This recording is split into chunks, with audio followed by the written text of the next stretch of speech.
Welcome to PCA's Garage. I'm here with Nathan Mers from Columbia Valley Luxury Cars, as well as you're on the tech committee responsible for valuations and Boxster Caymans? No, just valuations and appraisals. So if you have a valuation question on your Porsche, you get me, I guess. But today we're going to be talking about this Boxster, and it's sort of like a wolf in sheep's clothing. I mean, if you look at it, it looks fairly base. Nothing jumps out at you. You look closely, though, you do see it's got a nice stance to it, so you can talk about that. But that 3.6 stuffed into the back is definitely going to transform how this car drives. I always buy, any car I buy, I always assume I'm going to spend money on something somewhere. So I always tell people, don't assume you're going to show up and the car is going to be, picture perfect. But really our main goal is it going to safely make 5,000 miles with me and my wife in the car? It's a pre-trip. It's a pre-trip check. Very good. Well, let's open the hood. Let's get it up in the air and go through it. Let's do it.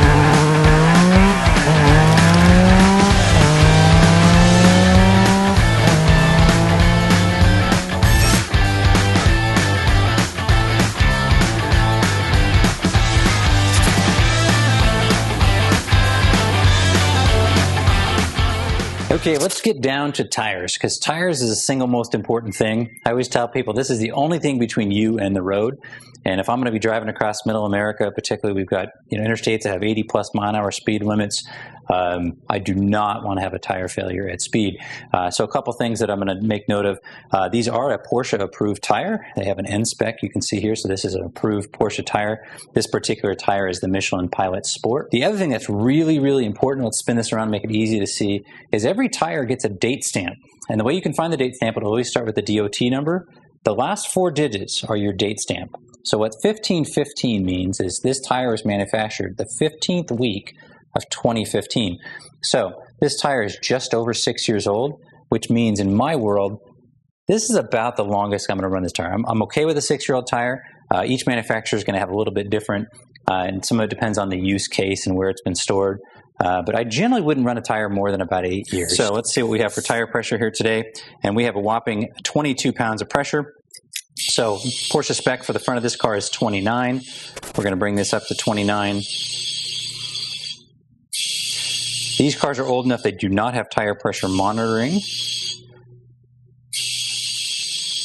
Okay. Perfect.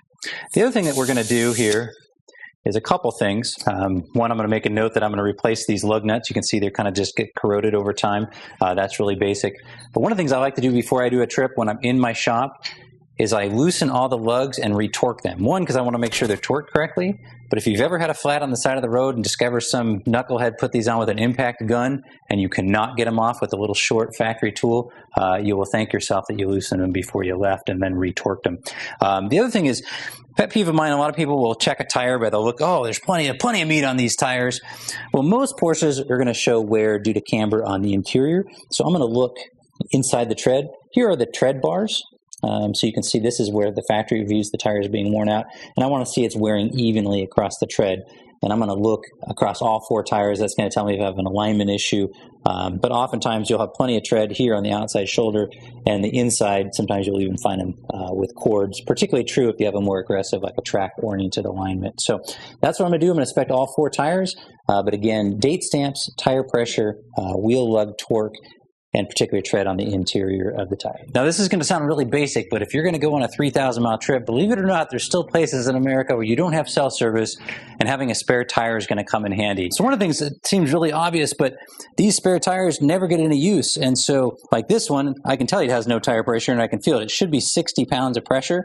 It's completely flat. So we're going to fill this up, and while we're doing that, a really simple other thing that always gets forgotten, make sure you have your wheel lock key, because you'll feel pretty proud of yourself that you can put your spare on the side of the road in Iowa, but if you can't get the original wheel off, you're in trouble. Also, just verify you have the factory jack and the handle, as well as your toolkit. And of course, Porsche is so kind, they give you the nice little gloves to keep your hands clear. So again, all these tools, a 996, 986 are in the front trunk.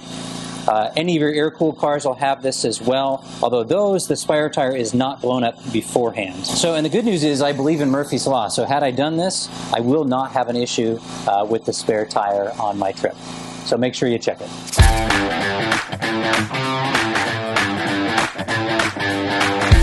battery. So a couple things I always want to make sure: our vent is hooked up. It's got a tie down on there. You know, any batteries I find, these things are just shaking around up front, and the terminals are nice and tight and clean. So that's good. The other thing is most batteries will have a date on them. I believe there's a date. I think Vu's standing next to me. He can tell you. I think it says 12 of 19. 12/19. So it's a fairly new battery, less than 2 years old. So I feel pretty good about that. One of the things that does bother me a little bit about this car that I'll address is, obviously it parked under some trees or whatever. I'm going to clean out the cowl here for a couple of reasons. One, it's unsightly and I don't like it. But the other thing is I want to make sure my drains are clear.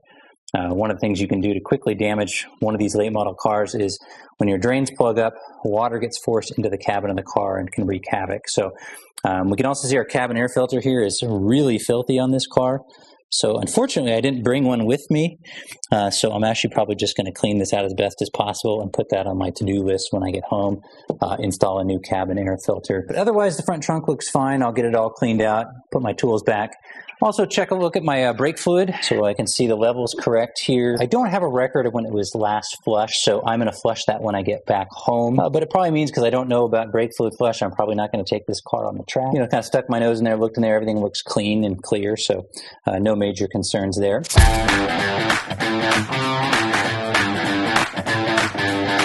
The real things you want to pay attention to back here is your oil level. You have a dipstick here, one of the last Porsches to actually feature an actual dipstick, God bless. Your oil fill and your coolant here. So the things I'm going to be looking at here, and a couple things to note. I'm going to make a note of the coolant level, so you can see your min and your max levels here. So looks like we're just barely below the minimum level, so I'm probably going to top that up today, just to make sure that we have enough coolant in there. And it does mean I'm probably at some point going to pressure test the system and make sure, you know, why is it low? Because in theory, it's a sealed system. One of the other things that I know, these coolant overflow bottles are a huge source of problems for these cars. So I'm going to look at it when I get the car back, when I do some service. And if it shows any age, I'm probably just going to replace this bottle. If they fail, you will know it. They leak underneath. If you have a massive leak, generally ahead of the right rear tire, or if you reach back here and the carpet's damp, or you can smell coolant, you got a leaking bottle. Another giveaway, oftentimes, if you look here, you'll see moisture, which is usually when the cap's failing. So that's one of the things you want to be watching for. Make sure the car is not hot before you open that. But then you just want to also look in here. You want to make sure, I don't know if the video can show that you don't show any signs of intermix. So you got good, clean coolant in there. If you see any film or sheen of oil, or certainly oil sitting on top, that would be signs of an intermix, which would be a bad thing on an M96 era motor. You would be calling one of our many PCA sponsors for addressing that. Same with the oil. You want to look in your oil fill and make sure it looks nice and clean. You're not seeing any evidence of any kind of milky, milk chocolate, any of that kind of stuff. That would be signs that it's mixing the other way. So we're going to change the oil today, and we'll be cutting open the filter. So that'll be kind of a fun little thing to do, just sort of a quickie. But again, probably on my list is probably going to be a coolant overflow bottle.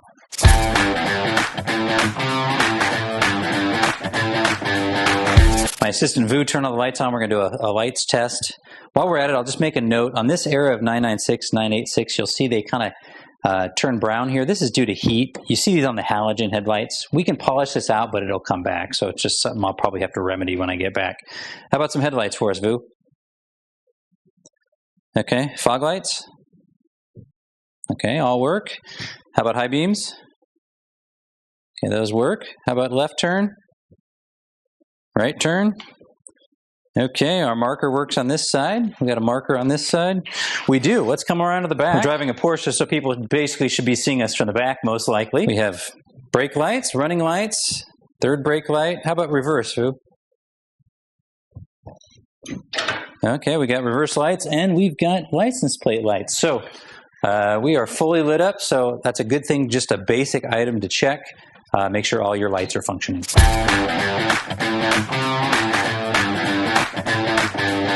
Okay, so if you own a 986, 996, 997, 991, basically what I should say is any late model Porsche, they have a design where the radiators tuck into the corners here, and we could argue about this all day long, but essentially this is a perfect magnet to attract leaves, debris, cigarette butts, construction materials, whatever. And you can see in here they get packed into the radiators. So the right way to address this is to remove the bumper cover and fully clean out the radiators. There's a great video that PCA has put together on their channel. Check that out.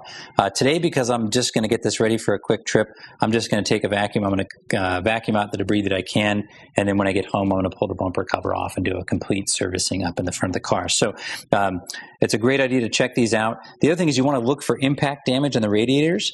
These radiators like to fail either due to impact or due to a failure on the classic sides of the tanks.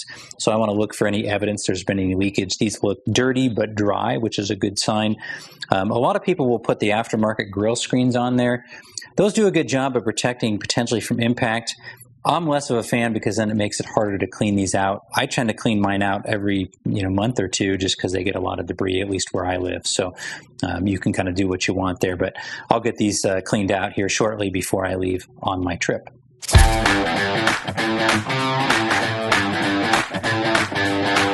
This is a base Boxster, so has non-ventilated or ventilated discs, but they're not cross-drilled like an S would be. A little bit of a lip forming on the rotor, but otherwise the rotor looks to be in good shape. I'm just going to peek in here and look at pad. Pad looks nice, wear looks even. So nothing really untoward in here.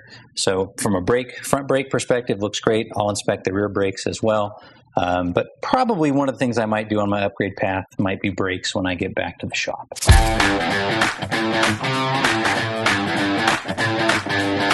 Again, this is just a pre-trip. This is not a pre-purchase inspection, but I will make note of a few things that I see. Basically, what I'm looking for are things that are likely to be an immediate failure point on my trip. And then I'm looking for things I can say, okay, I have a baseline from before I left, and then I can look at some things. So the things that I'm going to be looking at, again, we've already done tires and brakes. I'm going to be looking from any kind of leaks. Do I have any significant leaks? For the most part, it looks pretty good, but it has a few things that I'm going to be paying some attention to. It's got a few minor leaks from, say, the valve cover gasket and stuff that I'll likely address when I get home, but nothing that I see that's catastrophic. I'm also going to be looking for things like I'm going to look at the CVs. I want to look at the CV boots here and make sure these are good, that these move freely. It's hard to capture inside, but inspect the inside as well. Make sure the boots are not torn. Those are in good shape. Our transmission's nice and dry. Oh, Lou found me a good light. That's much better. And again, while I'm in here, I'm also going to be looking at all the various, bushings around, for example, the sway bars, drop links, control arms. These all look really pretty good. We want to make sure these all look nice.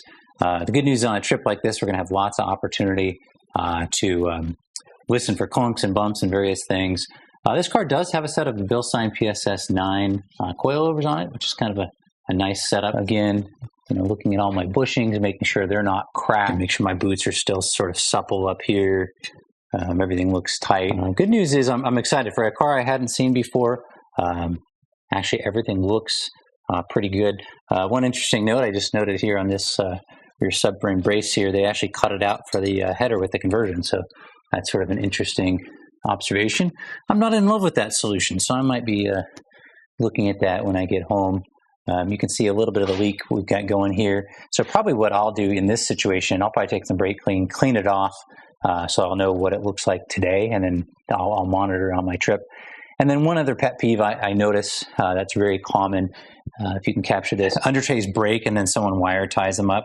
So I'm probably going to order a new one of these. This is just a recipe to, at high speed, fly off, crack, break, rattle, whatever. So I don't like kludged together solutions, but it's not going to preclude me from taking my trip. But again, something I'm just going to file away in my data bank. Other things I'm looking for, and I'm looking under these, just want to make sure no significant impact damage underneath. People have jacked them inappropriately or they've been off the road. You'll see evidence underneath the car of that. Again, look at the trays. How many cars do you see going down the road where you see the tray flapping underneath the car? That's a quick way to really frustrate you on a trip. And then again, moving to the front, I'm going to look at the suspension much the same way. I'm going to make sure, all my various bushings, everything looks good. Boots are there. Again, I'm probably going to dial down my Bilsteins a little bit to keep them as comfortable as possible for the trip.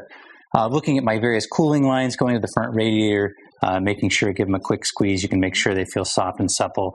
I'm not showing any evidence of any leaks here. So again, I'm just sort of looking at my various coolant hoses and running to the front radiators and making sure that they're still soft and supple, no evidence of leakage. These look nice and dry and clearly not new. So I think those are not going to give me any problem on my trip. And then just looking at the front tub, same thing, making sure it hasn't suffered any significant impact.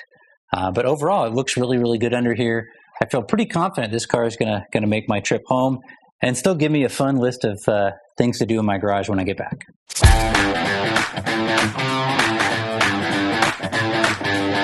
A lot of these things are not mission critical, but they're going to make a big difference. So a couple things I always want to make sure of.